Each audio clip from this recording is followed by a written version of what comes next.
Hello guys, welcome to English education students. आज हम पढ़ने वाले हैं क्लास 10th की ज्योग्राफी के 4th चैप्टर से लॉन्ग क्वेश्चन आंसर। और इससे पहले हमने इस चैप्टर की समरी को रीड किया है, वेरी शॉर्ट एमसीक्यू और शॉर्ट क्वेश्चन आंसर को पढ़ लिया है।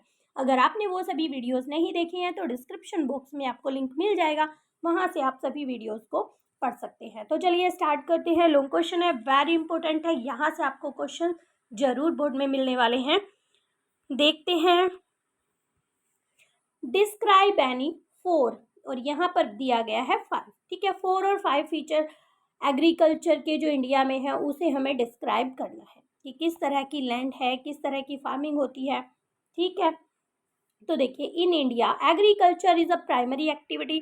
भारत में एग्रीकल्चर एक प्राइमरी एक्टिविटी है that provide food grains as well as raw material for various other industries, जो हमें फूड ग्रेन्स प्रोवाइड करती है और फूड ग्रेन्स के साथ साथ रॉ मटेरियल प्रोवाइड करती है, जिससे अदर इंडस्ट्रीज जो है रन करती हैं। आगे दिया गया है 3 टाइप ऑफ फार्मिंग, 3 तरह की फार्मिंग यहाँ पर की जाती है, प्रीमेटिव, इंटेंसिव और कॉमर्शियल फार्मिंग। तो यहाँ पर एरियाज भी दिए गए हैं। जो आपकी प्रीमेटिव फार्मिंग है वो हिली एरियाज में, फॉरेस्टेड एरियाज में की जाती है। इंटेंसिव फार्मिंग आपकी डेंसली पोल्यूटेड एरिया और पोल्यूटेड एरिया में की जाती है, और कमर्शियल फार्मिंग यहाँ पर सभी जगह पर की जाती है। आगे देखते हैं। Indian agriculture has 3 cropping season. अब इंडियन एग्रीकल्चर के 3 क्रॉपिंग सीजन है, एक रबी है, खरीफ है और जैद है, जिसे हम चैप्टर में डिटेल में पढ़ चुके हैं, आगे भी हम पढ़ने वाले हैं।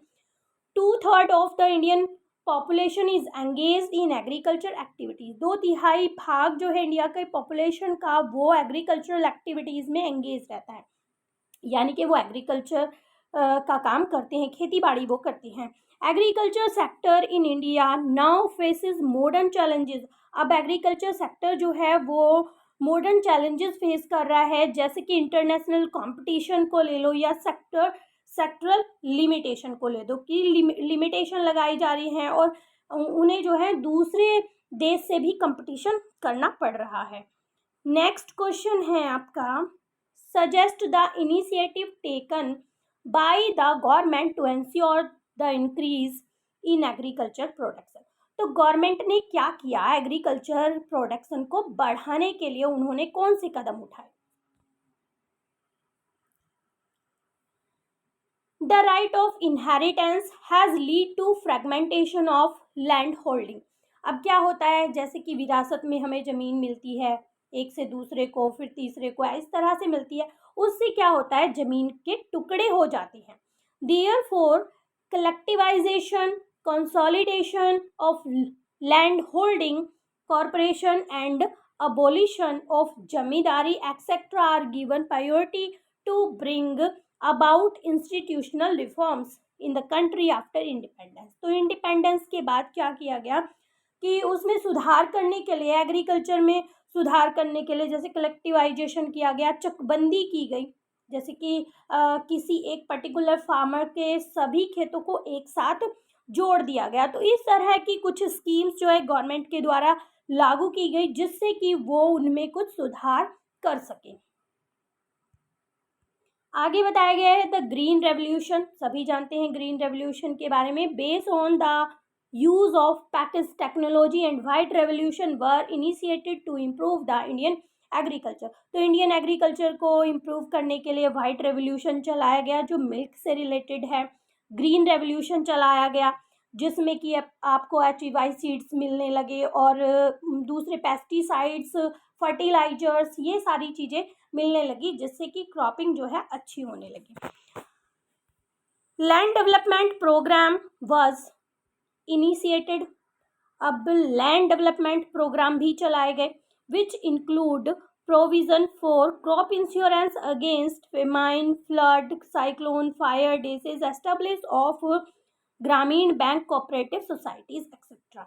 तो देखिए, लैंड को सही सुधारने के लिए, एग्रीकल्चर को सुधारने के लिए लैंड डेवलपमेंट प्रोग्राम चलाए गए, जिनमें क्या किया गया कि क्रॉप इंश्योरेंस दिया गया, मतलब फ्लड आने की वजह से, कोई साइक्लोन आने की वजह से, आग लग जाने की वजह से, या फिर फसल बर्बाद हो जाने की कंडीशन में इंश्योरेंस दिया जाने लगा।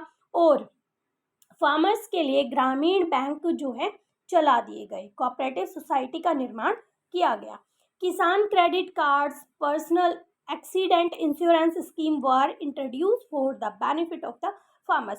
तो फार्मर्स के बेनिफिट के लिए किसान क्रेडिट कार्ड चला दिया गया, जिससे कि वो जो है पैसा भी ले सकते हैं लोन पे या दूसरी चीज़ें, उन्हें बहुत से प्रॉफिट उससे मिलते हैं।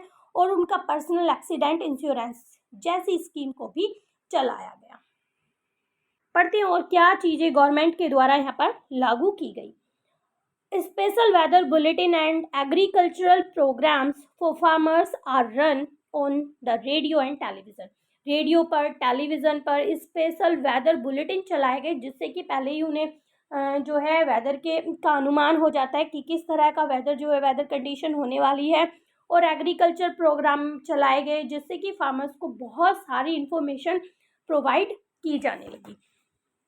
To check the exploitation of farmers by the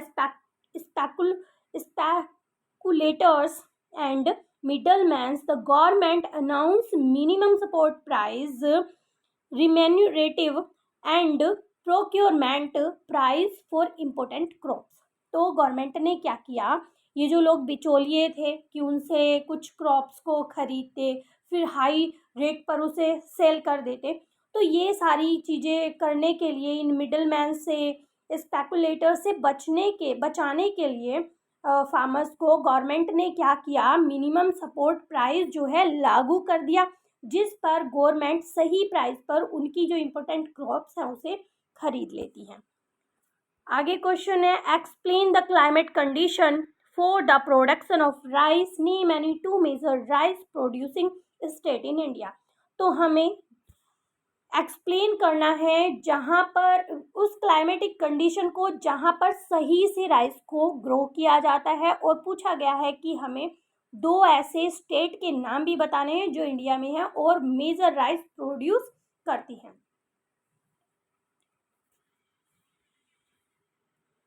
तो आगे क्वेश्चन ये भी दिया गया है, name the 2 most important staple food crop of India. Staple food crop का मतलब है कि थाली में परोसी जाने वाली 2 क्रॉप का नाम बताना है जो इंडिया में प्रोड्यूस होती हैं।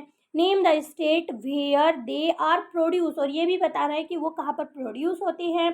Right the geographical condition require for their growth, और उनकी ग्रोथ के लिए किस तरह की जोग्राफिकल कंडीशन की ज़रूरत होती है। तो यहाँ पर राइस और व्हीट के बारे में बताया गया है। तो यहाँ पर देखिए जोग्राफिकल कंडीशन भी दी गई है। State where grown, 5 major state यहाँ पर दिए गए हैं इन डिक्रीजिंग ऑर्डर में दिए गए हैं। तो देखिए सबसे पहले राइस के बारे में जान लेते हैं। वेस्ट बंगाल, आंध्र प्रदेश, उत्तर प्रदेश, पंजाब एंड उड़ीसा में राइस को सबसे ज़्यादा ग्रो किया जाता है। अब व्हीट की बात करें, क्योंकि सबसे ज़्यादा आपने देखा होगा कि सबसे ज़्यादा खाने में जो इंडियन लोग होते हैं वो इन्हीं चीज़ों को यूज़ करते हैं। तो जैसे गंगा सतलुज प्लेन है, उत्तर प्रदेश है, Punjab, Haryana, Rajasthan, Deccan region and of Madhya Pradesh के डेक्कन रीजन में, तो यहाँ पर व्हीट की सबसे ज़्यादा क्रॉप जो है, फसल जो है उगाई जाती है। अब सॉइल की बात करते हैं राइस के लिए, तो किस तरह की सॉइल की ज़रूरत होती है, क्ले और क्ले लूम की ज़रूरत होती है। गुड वाटर रिटेंशन कैपेसिटी, जिसके अंदर सही से वाटर को होल्ड करने की कैपेसिटी होती है। अब व्हीट की बात करें तो वेल ड्रेन फर्टाइल, तो वेल ड्रेन मतलब फर्टाइल सॉइल की ज़रूरत होती है। हैवी टेक्सचर्ड सॉइल की ज़रूरत होती है विथ लाइम, क्लेरी लूमी सॉइल और ब्लैक सॉइल की ज़रूरत भी होती है व्हीट को ग्रो करने के लिए। ये सभी सॉइल के बारे में आप ऑलरेडी पढ़ चुके हैं। क्लाइमेटिक कंडीशन की बात करें तो राइस के लिए हमें ज़रूरत होती है अबाउट 25 डिग्री सेल्सियस की टेम्परेचर की, और व्हीट की बात करें यहाँ पर इसे ज़रूरत होती है 10 to 15 degree Celsius during the growth period में, तो इसे 10 से 15 डिग्री सेल्सियस की ज़रूरत होगी। और जब इसे काटा जाएगा, ये पकने का टाइम इसका आएगा, तो इसे ज़रूरत होगी 25 to 28 डिग्री सेल्सियस की। अब रेनफॉल की बात करें तो रेनफॉल कितना चाहिए होता है, राइस को 100 सेंटीमीटर की ज़रूरत होती है, और यहाँ पर व्हीट को ज़रूरत होती है 50 to 75। आगे बढ़ते हैं, नेक्स्ट क्वेश्चन देखते हैं। wheat and rice farming in India are fairly different from each other. अब wheat और rice farming जो है इंडिया में वो पूरी तरह से अलग है एक दूसरे से. Explain with the help of the point mentioned below. कुछ यहाँ पर पॉइंट दिए गए हैं, इनके माध्यम से इसे पढ़ने की कोशिश करते हैं. वैसे हमने अभी जस्ट जो क्वेश्चन पढ़ा है उसमें यही सारी चीज़ें आपको देखने के लिए मिल जाएंगी. अभी हमने पढ़ा कि रेनफॉल की कितनी ज़रूरत होती है, राइस में कितनी होती है, वीट में. यहाँ पर हमने एरिया को भी पढ़ लिया है, टेम्परेचर को भी पढ़ लिया है, टाइप ऑफ क्रॉप. तो ये जो हमारा टाइप ऑफ क्रॉप है इसको पढ़ लेते हैं. तो जो हमारा राइस है वो किस तरह का क्रॉप है, वो है हमारा खरीफ क्रॉप, जबकि जो वीट है वो है रबी क्रॉप. तो यहाँ पर हमने टेम्परेचर और ये दूसरी चीज़ें हमने ऑलरेडी पढ़ ली है. नेक्स्ट क्वेश्चन को हम पढ़ेंगे. Define agriculture and its significance. तो एग्रीकल्चर को डिफाइन करना है और उसके महत्व को बताना है. Give a few point to stress the importance of agriculture in India. किस तरह से स्ट्रेस में है तो जानते हैं. Agriculture is a primary activity which produce most of the food that we consume. तो एग्रीकल्चर क्या है, एक प्राइमरी एक्टिविटी है जो उस फूड को प्रोड्यूस करती है जिसे हम खाते हैं, जिसे हम कंज्यूम करते हैं. 2/3 of India's population is engaged in agriculture activities. 2/3 भारत की पॉपुलेशन एग्रीकल्चर एक्टिविटीज में एंगेज रहती है. Agriculture has been in practice in India for thousands of years, and continuous use of land without well matched techno institutional reforms have slowed the pace of agriculture development. तो देखिए क्या हुआ, agriculture जो है हम हजारों सालों से खेती बाड़ी करते चले आ रहे हैं और लगातार करते चले आ रहे हैं. इसमें कोई किसी तरह का इंस्टीट्यूशनल रिफॉर्म्स नहीं हो रहा है, बस ऐसे ही जो है लोग लगे हुए हैं, खेती बाड़ी करते चले आ रहे हैं. तो इस चीज़ ने कि लगातार हम कल्टीवेशन करते चले आ रहे हैं, इससे क्या हो रहा है कि उसकी जो पावर है वो कम हो गई है और जो एग्रीकल्चर डेवलपमेंट है वो स्लो हो गया है.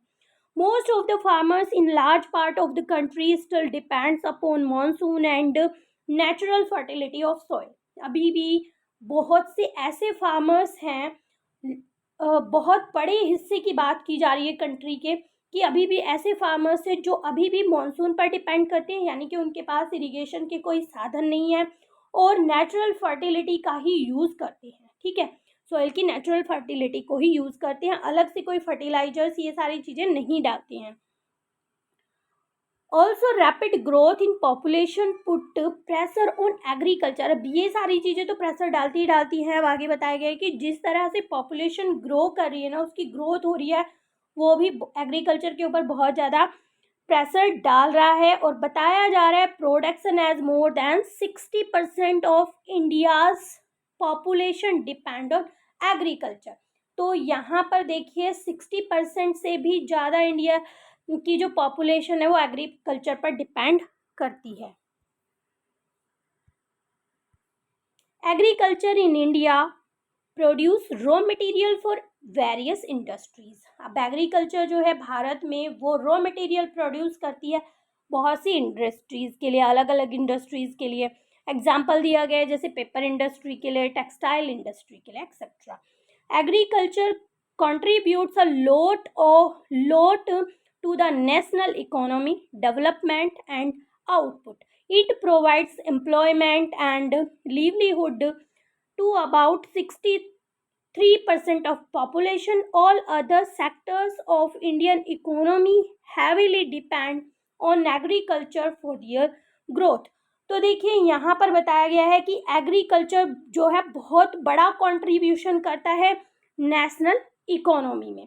ठीक है, ये बहुत ज़्यादा एम्प्लॉयमेंट भी प्रोवाइड कर रहा है और 63% पॉपुलेशन को ये जीविका भी देता है, यानी कि वो अपने कमाने के साधन जो हैं एग्रीकल्चर से ही ले रहे हैं. और जो दूसरे सेक्टर हैं ना वो भी एग्रीकल्चर पर बहुत हैवीली डिपेंड करते हैं उनकी ग्रोथ के लिए. देखिए पूछा गया है कि मतलब कुछ ऐसी चीज़ें बताइए, कुछ ऐसी कार्यवाही बताइए जो गवर्नमेंट को इस तरह की कार्यवाही करनी चाहिए जिससे कि एग्रीकल्चर प्रोडक्शन जो है इम्प्रूवमेंट हो सके, इंक्रीज हो सके, ये पूछा गया है।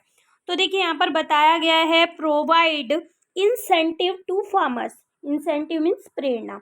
तो फार्मर्स को जो है प्रेरणा देनी चाहिए, कुछ प्रलोभन देना चाहिए, हम प्रलोभन भी कह सकते हैं यहाँ पर इसको।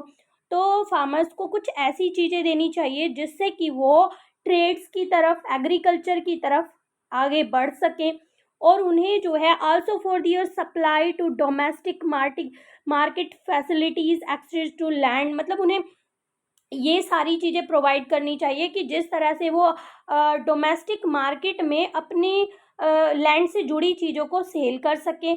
रूरल फाइनेंस उन्हें मिलना चाहिए, उन्हें टेक्नोलॉजी के बारे में नॉलेज मिलनी चाहिए, कम्युनिकेशन होना चाहिए उनका, और ट्रांसपोर्टेशन की सुविधा उन्हें दी जानी चाहिए, जिससे कि एग्रीकल्चर में वो ज़्यादा एंगेज होंगे और उन्हें प्रॉफिट भी होगा, वो दूसरे ट्रेड को भी अपनाने लगेंगे। Increase output by giving incentive for expanding the area under cultivation, change in output mix and technical change like using HYV seeds।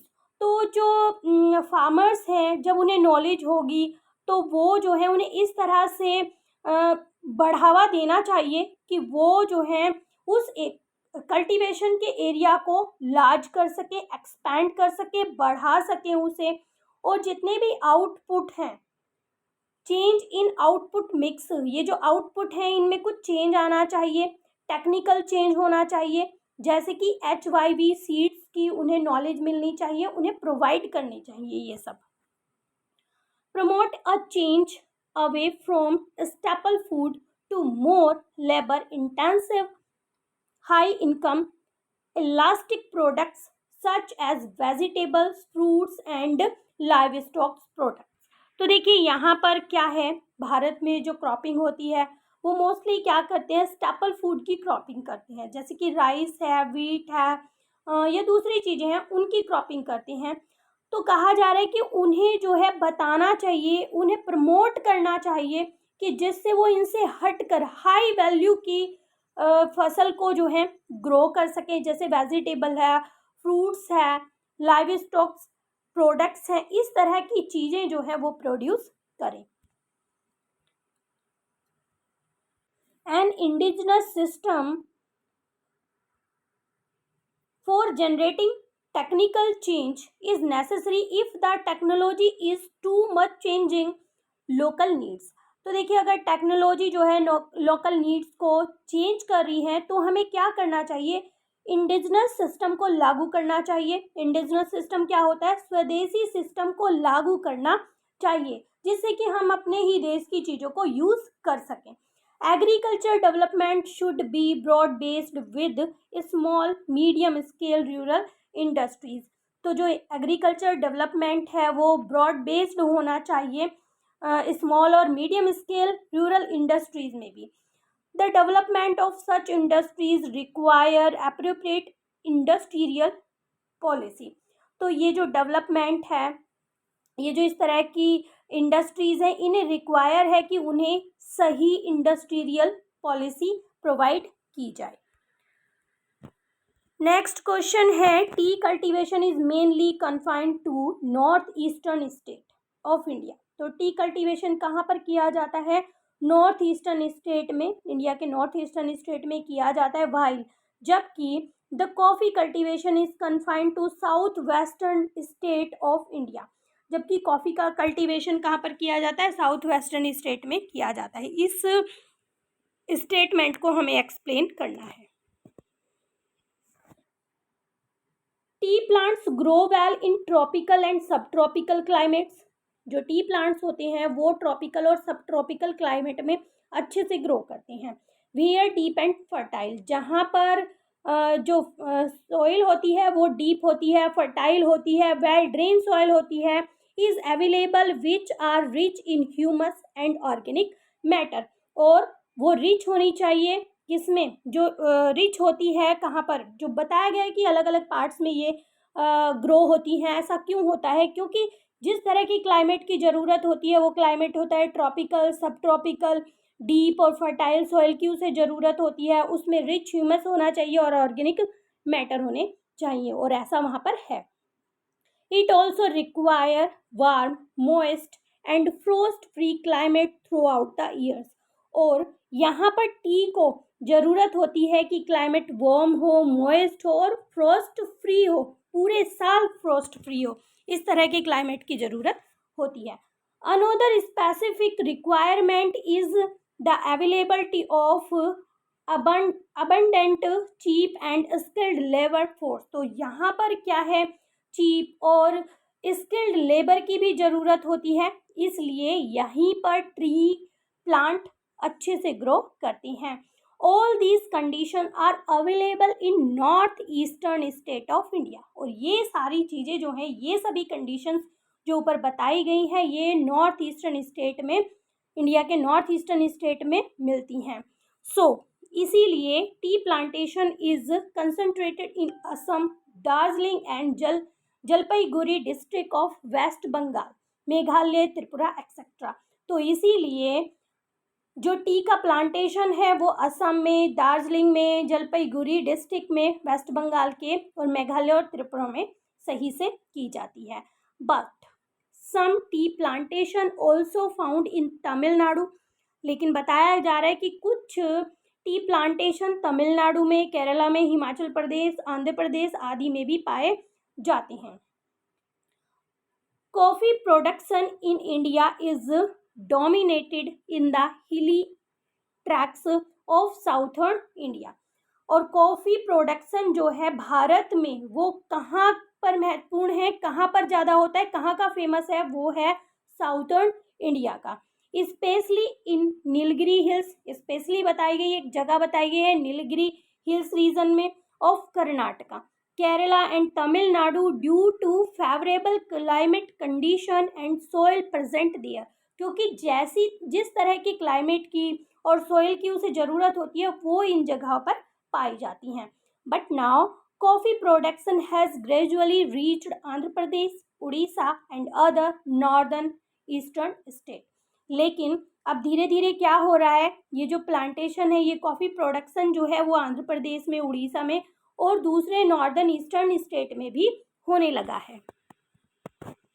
Next question है distinguish between the rabi and kharif crop. तो रबी और खरीफ crop के बीच हमें difference बताना है। Rabi crops, these crops are sown in winter from October to December and harvested in summer from April to June. तो देखिए यहाँ पर रबी क्रॉप के बारे में बताया गया है कि ये जो क्रॉप्स होती हैं ये विंटर में बोई जाती हैं अक्टूबर से दिसंबर में, और इन्हें हार्वेस्ट कर लिया जाता है, यानी कि काट लिया जाता है इन्हें अप्रैल से जून तक। ठीक है। खरीफ क्रॉप की बात करें तो these crops are grown with the honest onset of monsoon. Monsoon में इन्हें बोया जाता है and harvested in September to October. सितंबर से अक्टूबर तक इनको काट लिया जाता है। आगे है some of the important rabi crops are wheat, barley, peas, gram and mustard. तो ये इम्पोर्टेंट क्रॉप है यहाँ पर। और रबी की बात करें, some of the kharif crops are rice, maize, jowar, bajra, tur, moong, urad, cotton, jute, groundnut and soybean. तो ये सब आती हैं हमारी खरीफ क्रॉप में। आगे देखते हैं some of the most important rabi region are north and north western state such as Punjab, Haryana, Himachal Pradesh, Jammu and Kashmir, Uttarakhand and Uttar Pradesh. तो यहाँ पर बताया गया है कि जितनी भी रबी क्रॉप्स हैं वो कहाँ पर ग्रो की जाती हैं, रबी रीजन कहाँ पर बताए गए हैं, जैसे कि यहाँ पंजाब में है, हरियाणा, हिमाचल प्रदेश, जम्मू कश्मीर एंड उत्तर प्रदेश एंड उत्तराखंड। अब यहाँ पर बताया गया kharif crop region are Assam, West Bengal, coastal region of Orissa and Konkan coast, Uttar Pradesh and Bihar. तो यहाँ पर खरीफ क्रॉप्स को ग्रो किया जाता है। आगे बताया गया है these crops require low temperature, in crops को लो टेम्परेचर की ज़रूरत होती है। These crops require high temperature, यानी कि खरीफ क्रॉप को हाई टेम्परेचर की ज़रूरत होती है, जबकि रबी क्रॉप को लो टेम्परेचर की ज़रूरत होती है ग्रो करने के लिए। These crop requires less rainfall, तो जो हमारी रबी की क्रॉप्स हैं उन्हें लेस रेनफॉल की ज़रूरत होती है, खरीफ क्रॉप को हाई रेनफॉल की ज़रूरत होती है। अब नेक्स्ट है distinguish between primitive and intensive subsistence farming. इन दोनों के बीच में हमें डिफरेंस बताना है। प्रीमेटिव के बारे में पढ़ते हैं।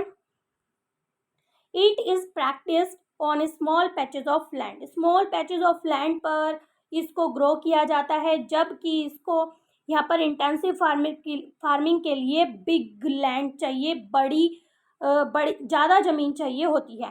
Primitive tools like hoe, dao, digging sticks and family community labour are used. अब प्रीमेटिव फार्मिंग जो है स्मॉल पैचेस पर की जाती है, तो कुछ हल्के टूल्स भी यहाँ पर यूज़ किए जाते हैं जो हैंडमेड होते हैं, जैसे कि हो है, डव है, डिगिंग स्टिक है, ये सब यूज़ की जाते हैं और फैमिली ही इसको कर लेती है, फैमिली लेबर से ही काम चल जाता है। जबकि इंटेंसिव फार्मिंग में क्या होता है, modern inputs like HYV seeds, chemical fertilizers, insecticides etcetera to obtain higher productivity are use. तो हायर प्रोडक्टिविटी के लिए यहाँ पर HYV सीड्स का यूज़ किया जाता है, केमिकल फर्टिलाइजर्स का यूज किया जाता है और इंसेक्टिसाइड्स का प्रयोग किया जाता है। In this type of farming farmers depend on the monsoon and natural fertility of the soil. तो यहाँ पर देखिए जो हमारी प्रीमेटिव फार्मिंग है, यहाँ पर जो फार्मर्स होते हैं उन्हें वो मॉनसून पर डिपेंड करते हैं और नेचुरल फर्टिलिटी पर ही डिपेंड करते हैं। अब यहाँ पर इंटेंसिव फार्मिंग में इरिगेशन फैसिलिटीज़ की ज़रूरत होती है, जैसे कि ट्यूबवेल्स है, कैनल्स है, इरिगेशन के लिए इनका प्रयोग किया जाता है। प्रीमेटिव फार्मिंग में land productivity in this type of agriculture is low. Primitive farming जो होती है उसमें एग्रीकल्चर प्रोडक्टिविटी लो होती है और आपकी इंटेंसिव फार्मिंग में प्रोडक्टिविटी ज़्यादा होती है, क्योंकि ये कॉमर्शियल पर्पस के लिए ग्रो की जाती है। आगे देखते हैं, what does horticulture means. Horticulture का क्या मतलब है। Which crop are grown under horticulture in India. कौन सी क्रॉप हॉर्टिकल्चर के अंडर ग्रो की जाती है भारत में। Horticulture is a practice of production of both fruit and vegetable crops. तो फ्रूट और वेजिटेबल की जो क्रॉप प्रोड्यूस की जाती है उसे हॉर्टिकल्चर कहा जाता है। India is a producer of horticulture as well as temperate fruits. तो इंडिया जो है प्रोड्यूसर है tropical as well as temperate fruit का। Some of the major crops are, यहाँ पर कुछ और मेजर क्रॉप्स बताई गई हैं, वो कौन कौन सी हैं देखिए। मैंगोज, अभी आपको बताया ना कि फ्रूट्स और वेजिटेबल ग्रो की जाती है यहाँ पर इसके अंडर में। तो यहाँ पर जो है mangoes, many variety of mangoes, जैसे कि सफ़ेदा है, दशहरी है, लंगड़ा है, सिंदूरी है et cetera are grown in Maharashtra, UP, Andhra Pradesh and West Bengal. इन सब जगह में ये सभी आम ग्रो किए जाते हैं। और भी बहुत सारी वेराइटीज़ होती हैं। अब ऑरेंजेस की बात करें, Nagpur and Cherrapunji are famous for orange varieties in India. India में ये तो फेमस की बात की जा रही है। नागपुर और चेरापूंजी जो है फेमस है, जहाँ पर ऑरेंज की बहुत सारी वेराइटीज़ ग्रो की जाती हैं। Banana of various qualities are grown in Kerala. बहुत सी वैरायटी के बनानास को केरला में ग्रो किया जाता है, मिजोरम में ग्रो किया जाता है, महाराष्ट्र और तमिलनाडु में भी ग्रो किया जाता है। लीची और गवावा की बात करें, are famous in part of Uttar Pradesh, Uttarakhand and Bihar. यहाँ की लीची और गवावा बहुत ज़्यादा फेमस है। Pineapple in Meghalaya and grapes are grown in Andhra Pradesh and Maharashtra. Pineapple को मेघालय में ग्रो किया जाता है, मोस्टली ग्रो किया जाता है और फेमस है वो। और ग्रेप्स को आंध्र प्रदेश और महाराष्ट्र में ग्रो किया जाता है, जो बहुत ज़्यादा फेमस है। Apples, pears, apricot, walnut are mainly temperate fruits and are grown in Jammu and Kashmir and Himachal Pradesh and are in great demand in all over the world. तो ये सारी चीज़ें जैसे कि एप्पल है, पियर्स है, apricot है, वालनट्स हैं, ये सभी मुख्य टेम्परेट फ्रूट हैं और इन्हें जम्मू कश्मीर, हिमाचल प्रदेश रीजन में ग्रो किया जाता है और यहाँ के जो ये सारी चीज़ें हैं ये वर्ल्ड फेमस हैं। Vegetable in India produce about 13% of the world's vegetable, मतलब जितनी भी संसार में वेजिटेबल ग्रो की जाती हैं इंडिया में उसकी 13% ग्रो की जाती हैं। It is an important producer of peas, cauliflower, onion, cabbage, tomato, brinjal and potatoes. तो ये जो है इम्पोर्टेंट प्रोड्यूसर हैं पीस के, कॉलीफ्लावर के, ओनियन, कबेज, टमाटो और ब्रिंजल के। There is potato institute in Shimla, Shimla के अंदर पोटैटो इंस्टीट्यूट है, where study is made on various qualities of potatoes grown in India. वहाँ पर स्टडी की जाती है, जितना भी भारत के अंदर जितनी भी क्वालिटीज ग्रो की जाती है उनकी स्टडी वहाँ पर की जाती है। नेक्स्ट क्वेश्चन है which crop is known as golden fibre. किस क्रॉप को गोल्डन फाइबर के नाम से जाना जाता है? Explain two geographical condition essential for the cultivation of this crop. तो हमें जोग्राफिकल कंडीशन बतानी है जो इस क्रॉप के लिए जरूरी है। मेंशन इट्स एनी 4 यूजेस, और इसके हमें 4 यूज भी बताने हैं। तो देखिए, jute is called golden fibre for its colour and high cash value in India. तो बहुत ही वैल्यू है इंडिया में इसकी, और इसके कलर की वजह से इसे गोल्डन फाइबर के नाम से जाना जाता है। आगे पढ़ते हैं। जोग्राफिकल कंडीशन क्या किस तरह की क्लाइमेटिक कंडीशन की ज़रूरत होती है, किस तरह का जोग्राफिकल एरिया उसे चाहिए होता है। वेल ड्रेन फर्टाइल सॉइल की ज़रूरत होती है in the flood plains where soil is renewed every year. तो जहाँ पर हर साल जो लैंड सॉइल होती है वो रिन्यूड हो जाती है, फ्लड प्लेन जहाँ पर होता है और फर्टाइल सॉइल होती है वहाँ पर ये अच्छे से ग्रो करती है। हाई टेम्परेचर की ज़रूरत होती है ड्यूरिंग द ग्रोथ पीरियड के दौरान उसे हाई टेम्परेचर चाहिए होता है। So hot and humid climate is required. बहुत ज़्यादा हॉट हमिड क्लाइमेट की उसको ज़रूरत होती है जूट को ग्रो करने के लिए। Among major region of jute production, West Bengal, Assam, Bihar, Orissa and Meghalaya are important. तो यहाँ पर बताया गया वेस्ट बंगाल में, असम में, बिहार में, उड़ीसा और मेघालय में इसको ग्रो किया जाता है। अब इसके यूजेस हम देख लेते हैं कि जूट के कौन कौन से यूज होते हैं। It is use in making carry bag बनाने के लिए यूज़ होता है। आप अपने आसपास नज़र घुमा सकते हैं कहाँ कहाँ पर हम जूट का प्रयोग करते हैं। Carpet, drops, yarn and other Arctic crafts, और दूसरी चीज़ें बनाने के लिए भी हम जूट का प्रयोग करते हैं। It's stem is also use for fuel in rural belt. तो यहाँ पर रूरल एरियाज में जो है इसे एज अ फ्यूल भी यूज़ किया जाता है। After refining and proper treatment it can be use for clothes. अच्छे से इसे रिफाइन करके और ट्रीट करके इसे हम कपड़ा बनाने में भी यूज कर सकते हैं। It is cropped for commercial purpose which earn a livelihood for farmers. तो इसे हम कॉमर्शियल पर्पस के लिए ग्रो करते हैं जिससे कि फार्मर्स अपनी जीविका कमाते हैं। Now it is promoted to replace polythene bags in India to promote pollution free environment. तो पॉल्यूशन फ्री इन्वायरमेंट बनाने के लिए अब इसे प्रमोट किया जा रहा है कि इसे पॉलीथीन बैग की जगह यूज़ किया जाए। तो इस तरह से सभी लोग क्वेश्चन आंसर हमने पढ़ लिए हैं। अगर आपको वीडियो अच्छी लगी है तो एक लाइक ज़रूर करें। चैनल पर अगर आप पहली बार आए हैं तो चैनल को सब्सक्राइब करें। मिलते हैं अपने नेक्स्ट टॉपिक में, तब तक के लिए बाय बाय।